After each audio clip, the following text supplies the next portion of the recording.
Hello hello आज मैं બધા જલ્દી ચા પી લીધી. રિંકુ થોડીક બીમાર થઈ ગઈ, આખી રાત સૂઈ નહીં ગઈ છે. અત્યારે ચા પીવા બેસી રહ્યો. શું થયેલું રિંકુ રાતે? Good morning. હાલત ખરાબ થઈ ગઈ. એસિડિટી ખબર નહીં થઈ શું થઈ ગયું ખબર જ ના પડી અને રાત્રે વાગી તો થઈ બહુ જ. પણ તું તો ઊંઘી ને મને ઊંઘવા ના દીધો આખી રાત. તો પણ હું ના ઊંઘું તમને કઈ રીતે ઊંઘવા દો ખરી?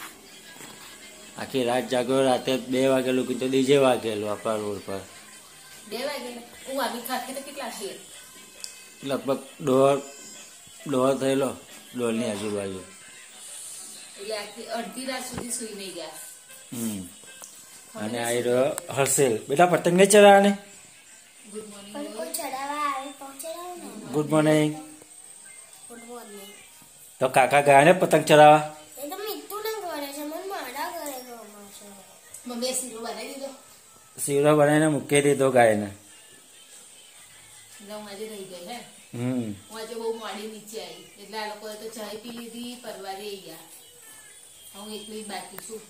હવે ચા પી અને કામ કરી દઉં થોડું ઘરનું અને નહીં આવું અને પછી જઈએ ઉપર પતંગ ચડાવવા. આવડતી તો નહીં પણ જઈશું.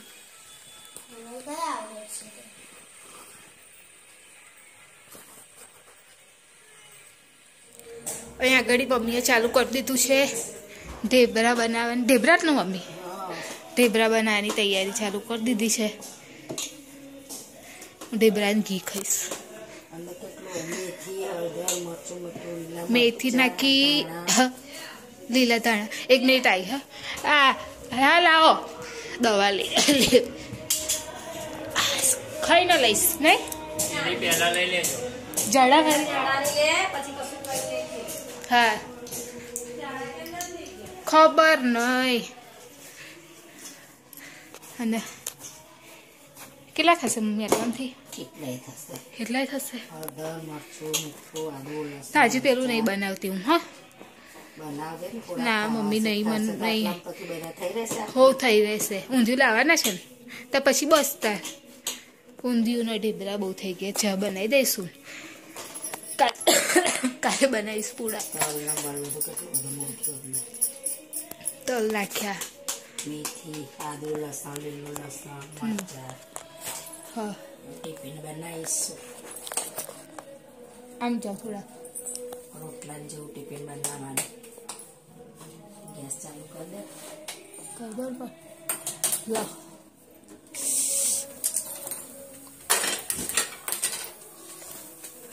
હવે હું થોડીક વાર જાઉં ઉપર. પહેલાં ગોળી કાઢી લઉં.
આજે હસીલ એકલો ખાવા બેસી ગયો. કનું અમને ના કીધું તો ખાવા બેઠા કેમ? અત્યારે એને જલ્દી ભૂખ લાગી ગઈ છે. બપોરે એને રમવામાં ઉપર ને ઉપર એટલે બહુ ખાધું નહોતું કરશું એટલા માટે અત્યારે એને જલ્દી ભૂખ લાગી ગઈ તો એક બેસી ગયો છે ને હજુ 7 થાય છે એટલે હવે હું ને મમ્મી રીતે સૂઈ ગયા છે એટલે હવે ખબર નહીં ઉઠે છે કે નહીં ઉઠતા. બાકી હું ને મમ્મી તમારે લઈશું.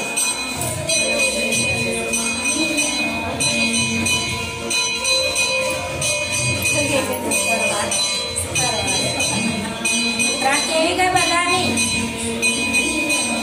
Sankranti happy Makar Sankranti happy Uttarayan happy Makar Sankranti. અને અવાજ એટલા માટે આવી રહ્યો છે કેમ કે બહાર અહીંયા આગળ આરતી ચાલુ થઈ ગઈ છે. સામે મંદિર છે ત્યાં આગળ એટલા માટે અવાજ આવે છે. જમવા બેસી ગયા છે અને મારે આટલું નહીં ખાવું કાઢ લો ને થોડુંક. ખીચડી કેમ ઢીલી જેવી લાગે છે. અને ટામેટાની ચટણી બનાવી દીધી છે. કશું બનાવ્યું છે નહીં વધારે કેમ કે કોઈને ખાવા જેવું છે નહીં. પ્રીતેશ સૂઈ ગયા છે. અહીંયા આગળ હર્ષિલ બી સૂઈ ગયો અને અને કોઈને એટલું ખાવા જેવું છે નહીં એટલે ખાલી ટામેટાનું શાક કરી દીધેલું ચટણી જેવું લીલા મરચાં ને એવું નાખીને બસ એ જ ખાઈ લેશું ને મમ્મી. તો ચલો આવી જાઓ ખાવા. આવી ગઈ છું ઉપર અને મારું ગરમ પાણી. પ્રીતેશ ત્યાં સૂઈ બી ગયા છે. હજુ તમે માનશો ને 8 વાગે છે અને 8 વાગ્યા પહેલાં 7 વાગ્યાના સૂઈ ગયા છે. હજુ 8 થાય છે અને હું બી સુવા આવી ગઈ કેમ કે આખા દિવસ તો કશું કર્યું નહીં કામ ને એવું. થાક જ એટલો લાગે ને તહેવારનો ઉત્તરાયણનો આખો દિવસ ઉપર રહીને હવા લાગ્યા તે તો હવે સૂઈ જવાની તૈયારી જ છે બસ. હવે હું મારે બી પાણી ફિનિશ કરી અને થોડું ફોનનું કામ પતાવી અને હું પણ સૂઈ જાઉં એટલે પૂરો આરામ મળી જાય એટલે કાલ સવાર ફરી ફ્રેશ. અને તમે બધા કેમ છો? મજામાં ને? તો અમારી ચેનલને લાઈક કરજો, શેર કરજો, સબસ્ક્રાઈબ કરજો. જય મહારાજ. Good night. બાય. કાલે ફરી મળીશું.